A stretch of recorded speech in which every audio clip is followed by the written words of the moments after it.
공부하자. 자, 봐봐. 자, 104페이지에 경우의 수하고 이제 순열 조합하고 이제 마지막 이게 수화에서 마지막 단원인데 지금 자, 경우의 수다라고 하는 거 생각하면 경우의 수다라고 하는 건 뭐니? 어떤 사건이 발생할 수 있는 모든 가지수를 다 합쳐서 우리는 경우의 수다라고 얘기하잖아. 그지? 그러면 경우의 수를 셀 때 가장 중요한 원칙이 뭐냐면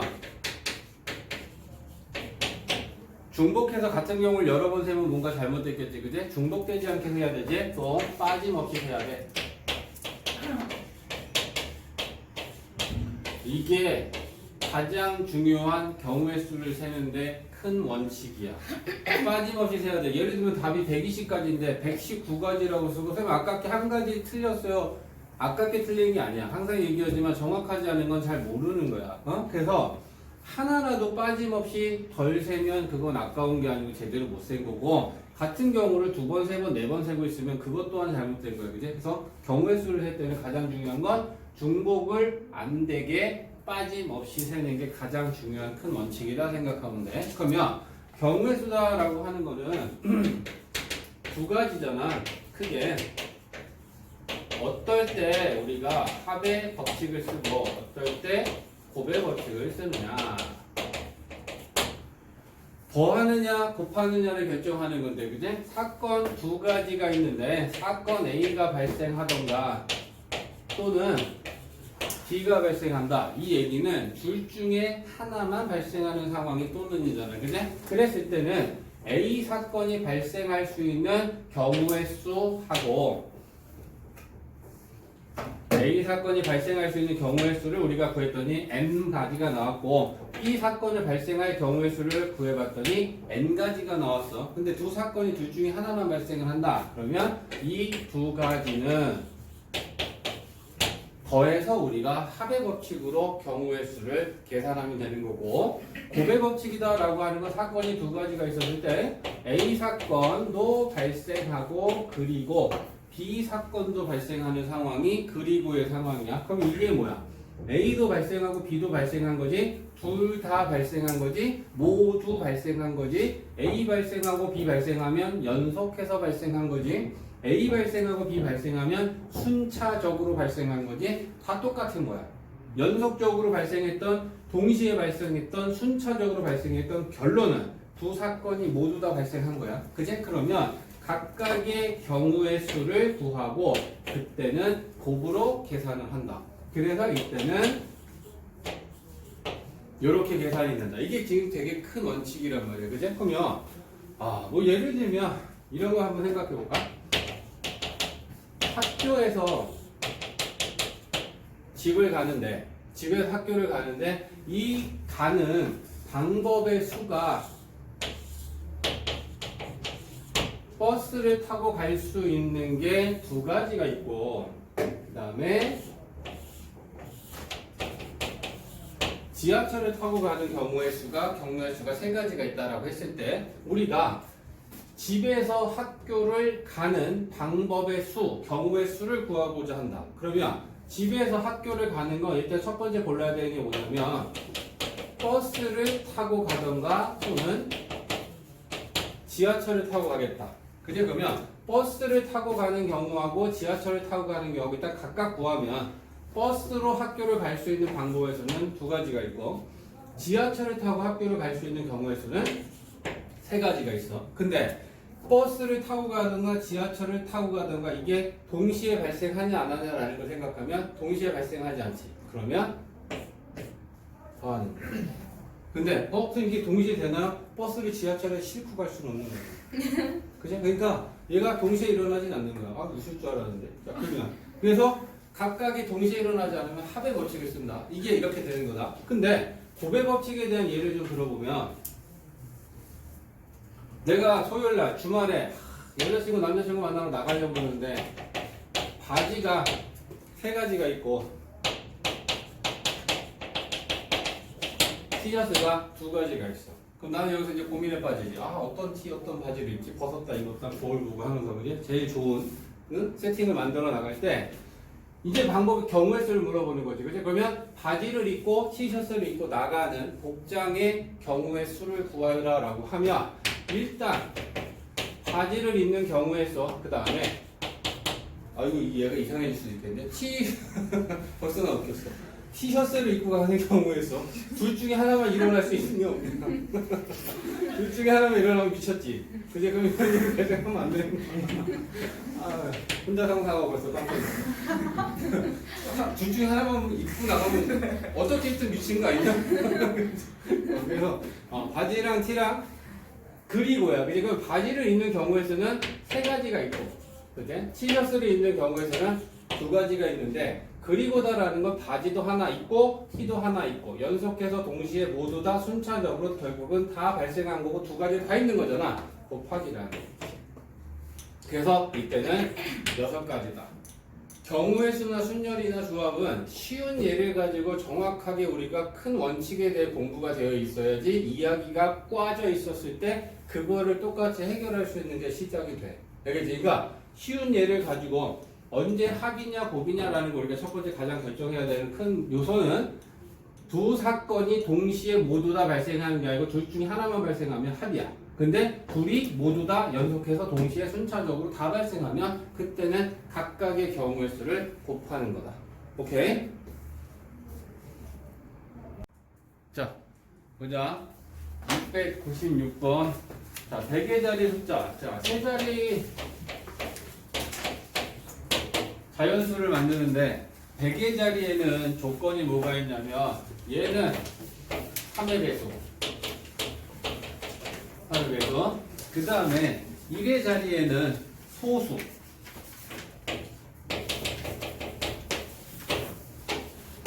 자, 이렇게 해서 만들 수 있는 세 자리 자연수가 몇 개인지를 골라라 라고 하고 있잖아. 그러면 가보자. 100의 자리가 3의 배수가 돼야 돼. 그럼 3의 배수는 3 또는 6 또는 9 세 가지지? 그지? 그러니까 100의 자리의 숫자를 우리가 뽑는 경우의 수는 세 가지. 그지? 그 다음에 한 자리 소수는 뭐 있니? 2, 3, 5, 7. 네 가지 있지. 그지? 그러니까 1의 자리에는 2가 오던가 3이 오던가 5가 오던가 7이 와야 되잖아. 그럼 1의 자리에 오는 건 네 가지. 그지? 그러면 중간에 10의 자리는 뭐가 와도 상관없지. 0, 1, 2, 3, 4, 5, 6, 7, 8, 9 뭐가 와도 상관없지. 그지? 그러니까 얘는 10가지. 그지? 100의 자리에는 3, 6, 9 3가지. 1의 자리는 소수 4개. 중간에 10의 자리는 0, 1, 2, 3, 4, 5, 6, 7, 8, 9 10개 중에 뭐가 와도 된다. 705번. 자, 숫자가 지금 1도 있고 3, 5, 10, 20, 50 해서 지금 6개 숫자가 있는데 이 6개의 숫자들 중에 하나 이상을 뽑아갖고 더해서 만들어지는 수. 예를 들면 우리가 여기서 숫자를 1하고 3하고 2개 뽑았어. 그럼 그걸 더해서 만들면 4가 만들어질 것이고 만약에 3개를 뽑았는데 1 뽑고 5 뽑고 10을 뽑았어. 그러면 16이 만들어질 거야. 알겠지? 이 6개의 숫자 중에 우리가 하나 이상을 뽑아서 뽑은 수들을 더해서 만들어지는 이 수가 총 몇 개 있는지를 지금부터 세라는 얘기잖아. 그지? 그러면 우리가 경우의 수를 숫자 하나당 각각 생각하는 거야. 1이라는 숫자가 가지고 있는 경우의 수는 우리가 1을 뽑을 수도 있고 안 뽑을 수도 있잖아. 1 숫자 하나가 갖고 있는 경우의 수는 두 가지야. 3도 마찬가지지. 우리가 3을 뽑아서 더할 수도 있고 3을 안 뽑을 수도 있잖아. 그럼 얘도 두 가지지. 얘도 두 가지지. 두 가지지. 그지? 그러면 다 두 가지, 두 가지, 두 가지, 두 가지, 두 가지, 두 가지인데 연속해서 발생하는 거니까 곱해야 되겠지. 그지? 그러니까 이거 다 곱하면 2의 6제곱이야. 근데 여기 안에는 뭐가 포함되어 있냐면 숫자를 한 개도 안 뽑는 게 포함되어 있는 중이지. 맞냐? 그러니까 그거 하나 빼야지.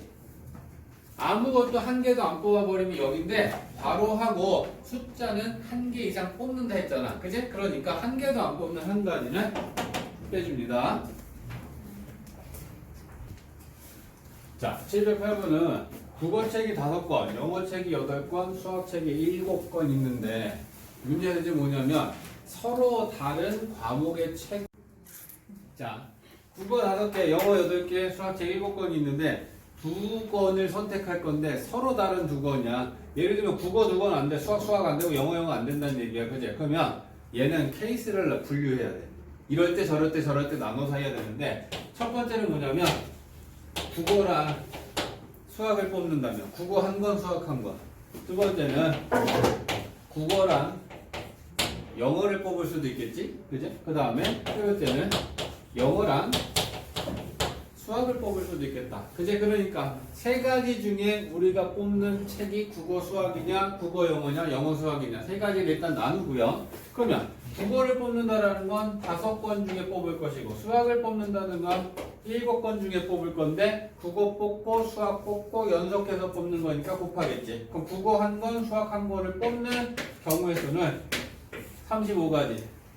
오케이? 국어 1권, 영어 1권을 뽑는다. 그럼 국어는 5권 중에 뽑고 영어는 8권 중에 뽑고 연속하는 거니까 곱하겠지? 그러면 국어 1권, 영어 1권 뽑는 건 40가지. 그죠? 그 다음에 세 번째는 영어랑 수학을 뽑습니다. 영어는 8권 중에 1권, 수학은 7권 중에 1권 뽑고 뽑는 거니까 곱하지.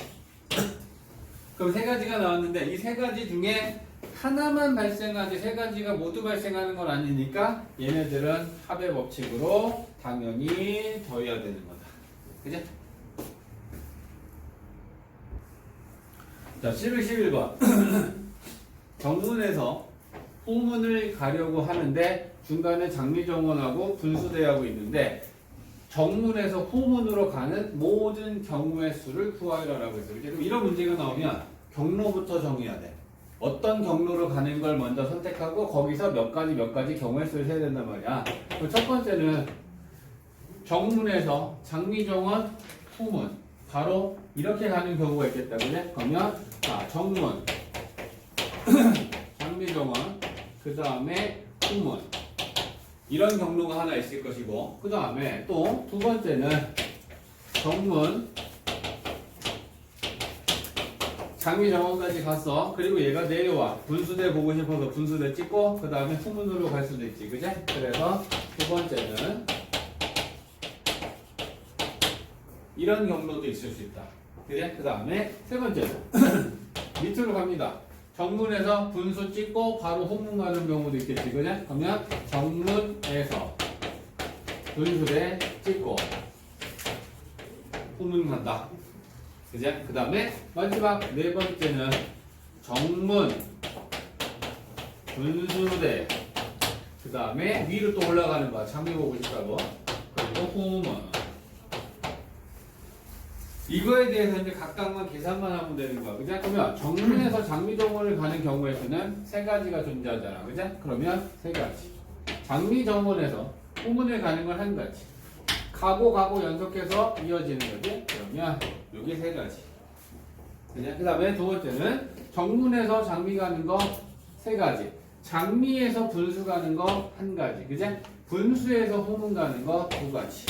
연속해서 발생하는 거니까 각각의 단계의 경로수를 곱하면 된다. 그럼 얘는 6가지. 그지? 그 다음에 정문에서 밑으로 가는 거야. 정문에서 분수 가는 거 두 가지. 그지? 그 다음에 분수에서 후문 가는 거 두 가지. 네 가지가 되겠지? 그지? 그 다음에 정문에서 분수 가는 거 두 가지. 분수에서 장미 가는 거 한 가지. 장미에서 후문 가는 거 한 가지. 그지? 그래서 얘가 이렇게 되겠다. 그래서 세 가지, 6가지, 네 가지, 두 가지가 나왔고 얘네들은 다 더하면 된다.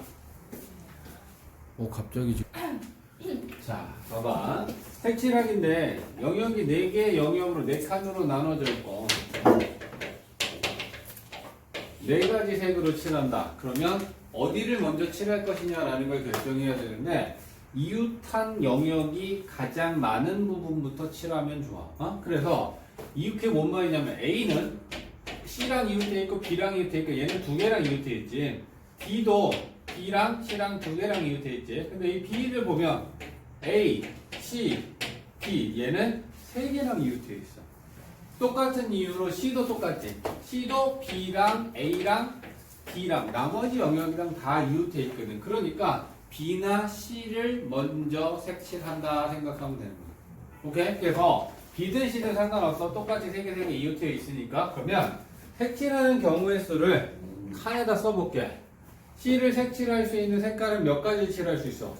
네 가지 색 다 칠할 수 있으니까 C부터 칠하면 네 가지. 그지? 그 다음에 A를 칠할 거야. 그럼 A는 C에 칠한 색은 못 칠할 거 아니야. 그럼 하나 빠지지. 그럼 A를 칠할 수 있는 색은 세 가지. 그지? 그 다음에 B는 C를 칠한 색 못 칠하지. A도 칠한 색 못 칠하면 두 개 빼면 두 개 남지. 그러면 B를 칠할 수 있는 건 두 가지. 그지? 그 다음에 그럼 D는 몇 가지 칠할 수 있어? D는 두 가지야, 세 가지야, 한 가지야? 두 가지지. B를 칠한 색 못 칠하고 C를 칠한 색을 못 칠하니까 네 가지 중에 두 가지는 못 칠해. 맞지? 그러면 그 두 가지를 빼면 두 가지지. 그래서 7하고 저 4, 3, 2, 2를 곱하면 된다. 자, 17번은 뭐냐면 4명이 있고 4명이 적힌 카드가 있대. 그럼 A, B, C, D 4명을 A, B, C, D다라고 하면 카드에도 A, B, C, D를 써놨어. 그지? A, B, C, D를 써놨는데 자, 네 사람이 있고 카드에 A, B, C, D를 써놨는데 카드를 한 장씩 받았을 때 한 사람만 자기 카드를 갖고 나머지 세 사람은 자기 게 아닌 다른 사람의 카드를 갖는 경우의 수를 세래. 그러면 우리가 정의해야 되는 게 뭐냐면 첫 번째는 A가 A를 받았을 때 그럼 A가 자기 카드를 가졌다라는 건 나머지 B, C, D는 다른 사람의 카드를 가져야 돼. 그지? 그러면 B가 가질 수 있는 카드는 나머지 B, C, D 중에 B가 B를 못 받지? 그러면 얘가 가질 수 있는 건 C 카드 아니면 D 카드를 가져야겠지. 그지? 그러면 첫 번째 경우 이제 가는 거야. A 카드랑 C 카드가 나왔어. 그러면 남는 건 B하고 D가 남았는데 요게 B, D가 안 되지. 그럼 D도 D가 자기 걸 가져버려.